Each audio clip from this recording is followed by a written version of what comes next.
Hey guys, Professor Bell, Comic Book University, and Blood Hunt, issue number 1 and 2.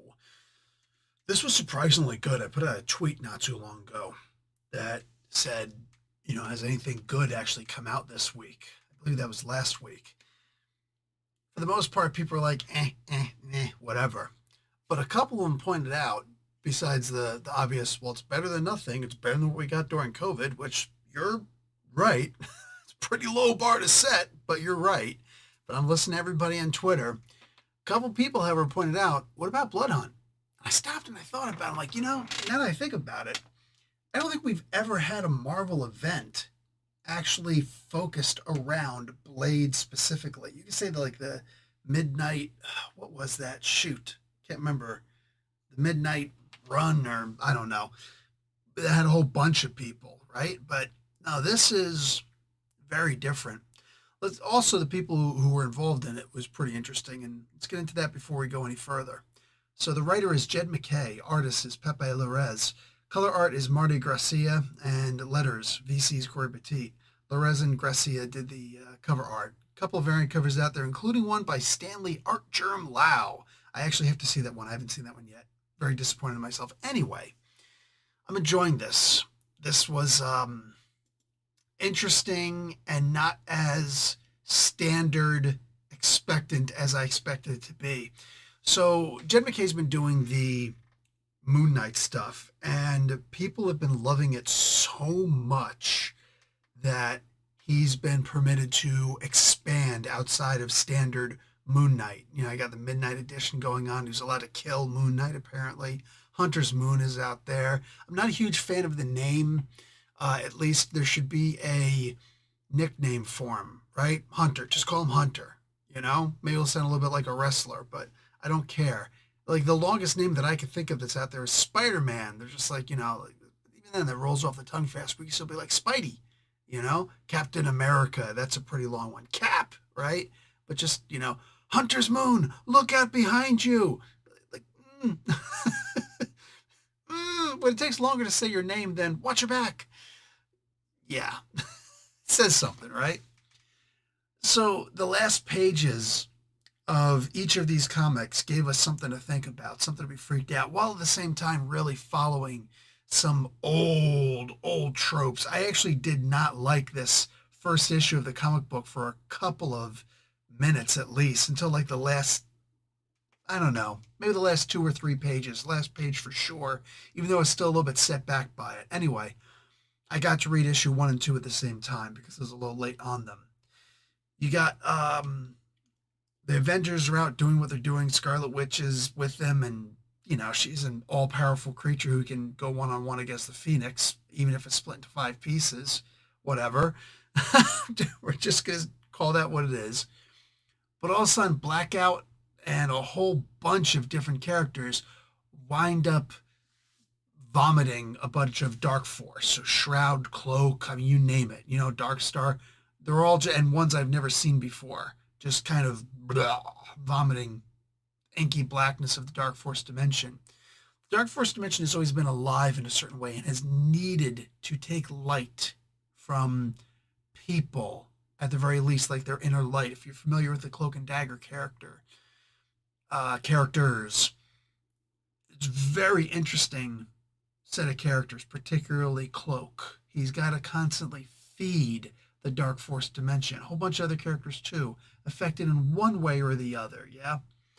And seeing them all kind of being united like this, it looks like the vampires have been able to pull something off pretty impressive, or somebody in the vampire realms, which probably involves the Dark Force and the Dark Hold specifically, because that book was destroyed / missing. And Strange and Clea are trying to figure out how to reform the Montesi formula, which would automatically kill all the vampires. Fantastic idea, right? The Avengers are trying to handle this bitness, and Iron Man says, "Hey, Witch, can you just magic this away?" He's like, "Oh, yeah, sure. Just like you could technology this away." And yeah, a couple little jabs taken, which I guess it's warranted in the sense that while you and I would understand technology far better than we would understand magic in general, maybe there's the exception here and there. She is the exact opposite, and she's going to make a joke, backwards, a little brash and sarcastic, but that's fine. She's a hottie, so she can get away with it. the the idea that these two are still able to crack jokes during this is interesting until all of a sudden the vampires showed up, and it only made pure sense without knowing anything about this series, not even who was writing it. Before I decided to read it, I knew that vampires were going to come up, and it would be silly if they didn't.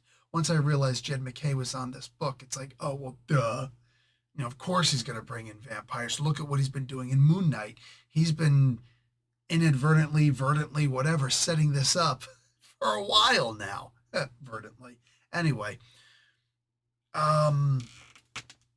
seeing the characters that are involved in this is interesting to begin with. Dr. Doom is going to have some major role to play here, and I'm genuinely digging on that more than anything else, because who went one-on-one against Dracula on the moon? Who's been able to handle vampires as though they're no problem whatsoever? Who's just been the most dominant force in comic books since forever? Even when he loses, he still has some kind of a something to gain, right? Honestly, he's been able to get one over on Mephisto. And I just want to point out how incredible Doom is. Well, you've got a character like Mephisto who's willing to go through all sorts of crazy things just to get a little hint across, a little suggestion across to some other character that could eventually lead to something else. I mean, that's just pure amazing. And Dr. Doom is able to do that on a higher level to Mephisto himself. I can't think of a greater character, bad guy or otherwise, in comic books, more so than Doctor Doom. I love that they're calling it sun death when the sun was, blocked out from the sky, kind of like a Matrix sort of thing. I love the horrible ideals that they're laying across us, like when they get to Cartagena, Colombia, when the vampires break into this mansion, and it looks like the little boy is sitting there hiding behind the chair, and both of those vampires in the scene are looking right at him. You know what's about to happen. You know that in general, this is going to cause a whole bunch of people to get turned or just flat out eviscerated if they're able to survive what happens.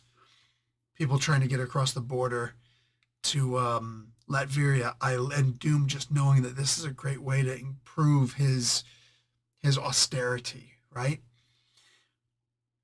Spider-Man, bunch of crazy things here. Spider-Man, specifically the Miles Morales variety, has an energy sword, a sun sword, something like that. And he's wondering what would happen if, what would Blade do in this situation? And Blade comes out and says, I've got a specific task for you.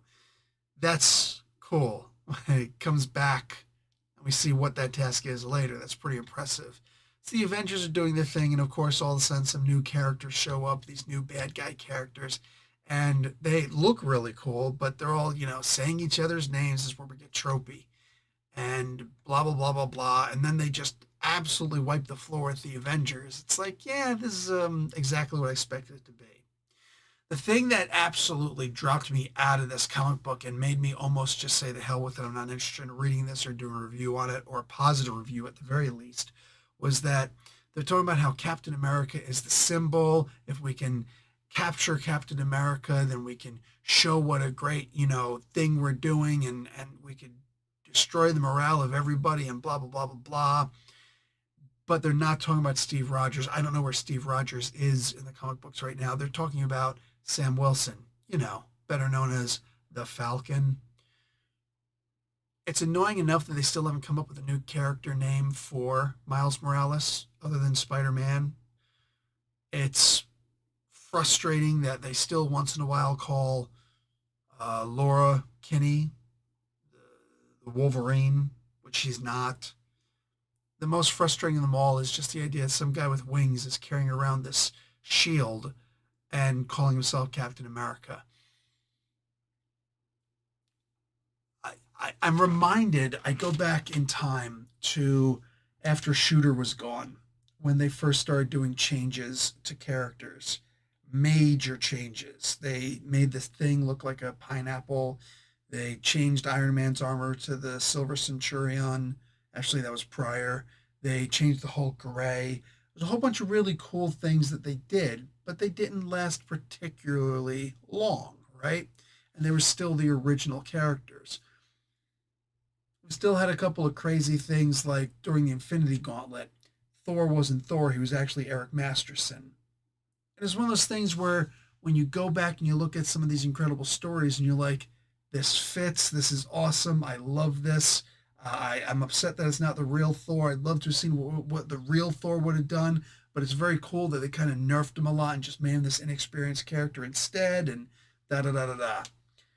But then when you go back and look at things like the Amalgam Universe, the Marvel and DC combining right before the Amalgam Universe happened when it was Marvel versus DC, and there were just all these characters where it's like, this is not really these are not really these characters for the most part. Like, what is this version of Thor? What is this silliness? You know? And so many other characters there. And the choices of the characters they use. Jubilee versus a Robin. Really? We did that? There were so many things that were just kind of dumb. And we always look back at that typically as this could have been a whole lot better. Yeah. I look back at so many different stories where they'll change the vision, not to the all white vision, because that was actually cool for a storyline. I loved that. But when they made him look like the way he looks now in this comic book, I don't know why he looks like this now. It's just a thing.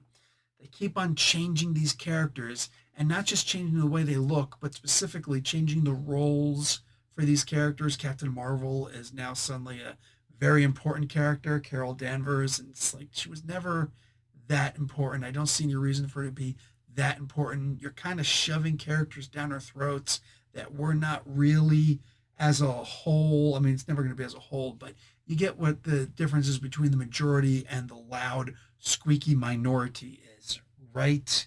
I mean, failed movies. If you were to say any movie that Marvel, the MCU did, was failed, it would be the two Captain Marvel movies, right? We can acknowledge that, yeah? There's a reason why nobody cares to see the Eternals anymore, and you keep on trying to push Carol Danvers.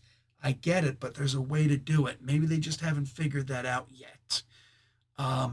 Maybe they're there now, and I just haven't been catching up, following along. I don't know, but I'm actually done with seeing Sam Wilson being called Captain America.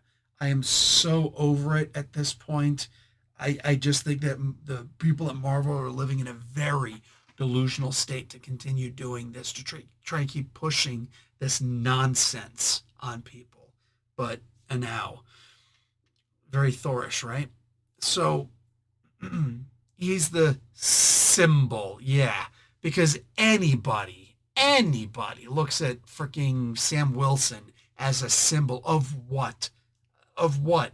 A falcon that he could see through their eyes? Come on, get over yourself. Anyway, Thor gets a evil dagger thing through his skull, so he could potentially be dead in this. Black Panther gets jacked up, of course, because he's got to protect the symbol. And then we find out at the very end that Blade is actually the bad guy. And that was impressive. In the next issue, we wind up seeing that some of these characters are trying to get to, a lot of these characters have been captured, but a lot of these characters are actually trying to get to Doctor Strange to see what's going on. You know, can you help us out? Because anything magical happens, of course, it only makes sense to try and get to him. But nobody seems to know where Greenwich Village is, least off where his, 177A Bleecker Street, if I remember correctly, where exactly it is.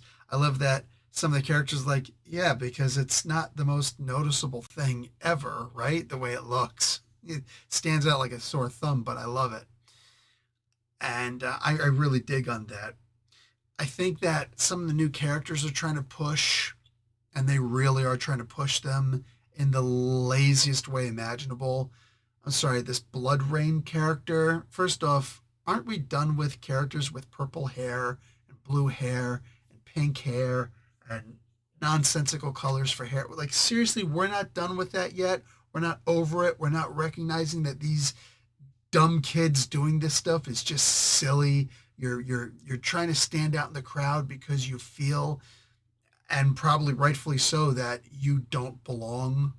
You know what I'm saying? It's, and if you're somebody who listens to my reviews and you do this sort of a thing to your hair, I'm telling you flat out, please stop. Please stop. It makes so much more sense to just try and fit in. And, sayings are sayings for a reason. Idioms are idioms for a reason. When in Rome, do as the Romans do. Try and fit in. Stop trying to stand out. If you're young enough to think that dyeing your hair is purple or is awesome, or that dyeing your hair is some cool way, then you're too immature to recognize what a dumb idea it is. So take the advice of someone who actually has some measure of success in his life, that it's a very dumb idea.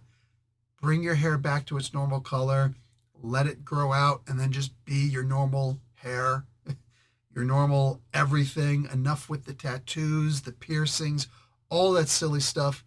Try and actually fit in with a normal society, because an abnormal, godless society, more and more people are realizing it is not the way that we want to go.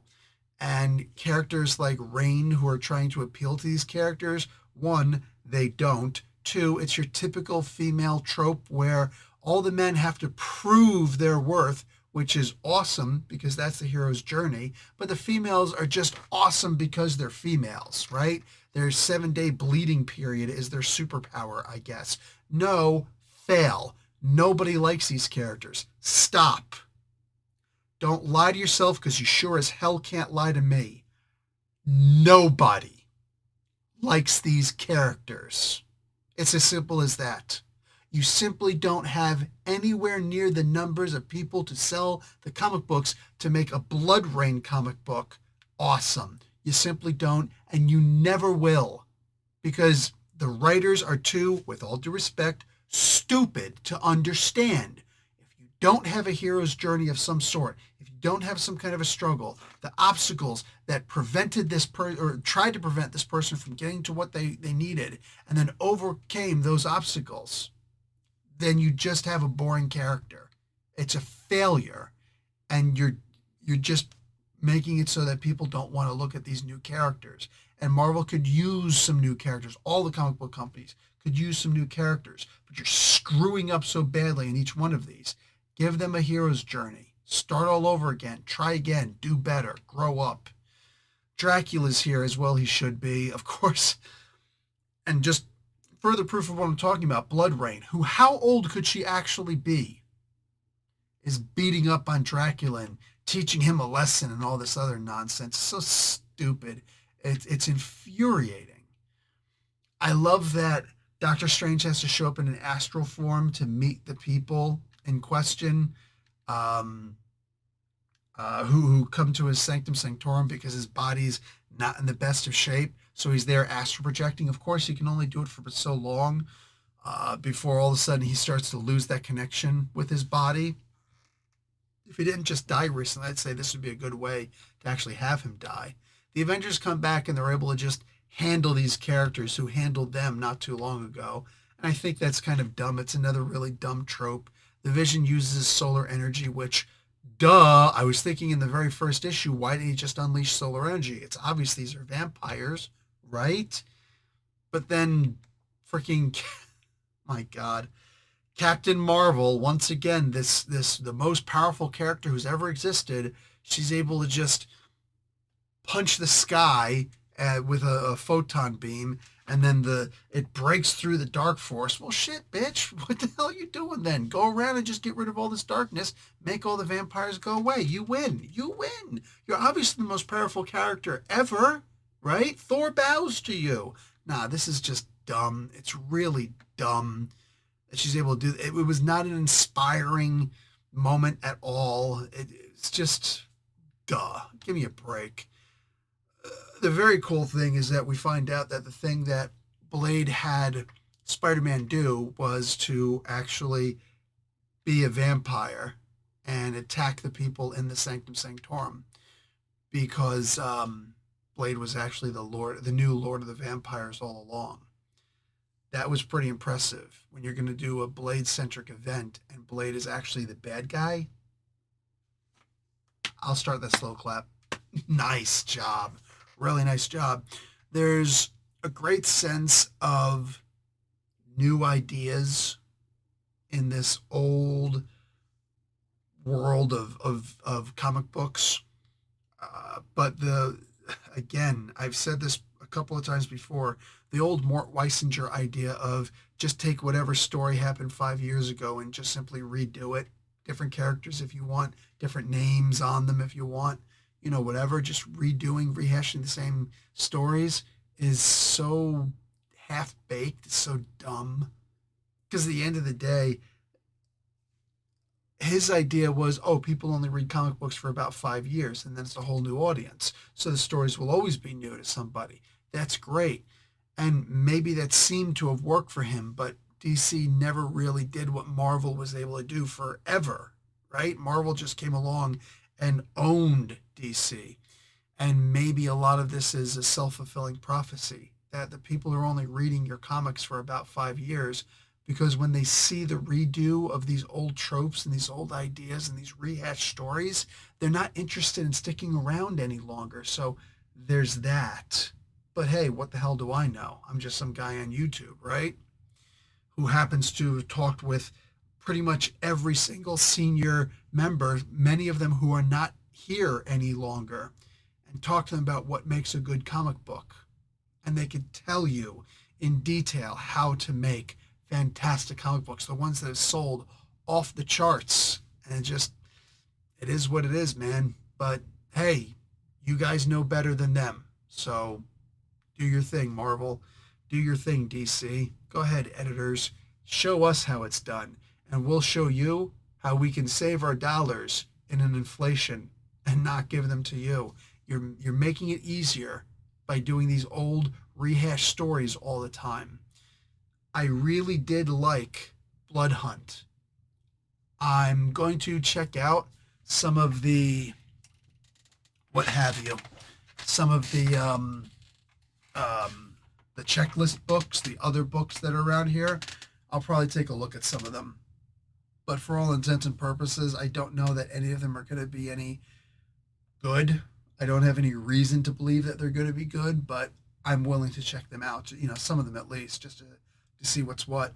I'm happy that there's a Dracula book out there. In the meantime, yeah, I would recommend at the start just getting these books and seeing if they're any good, seeing if they appeal to you, I should say. But that's really all I got, and I'm just going to end it there. Like the video, watch an ad. Professor Bill, Comic Book University. Class dismissed.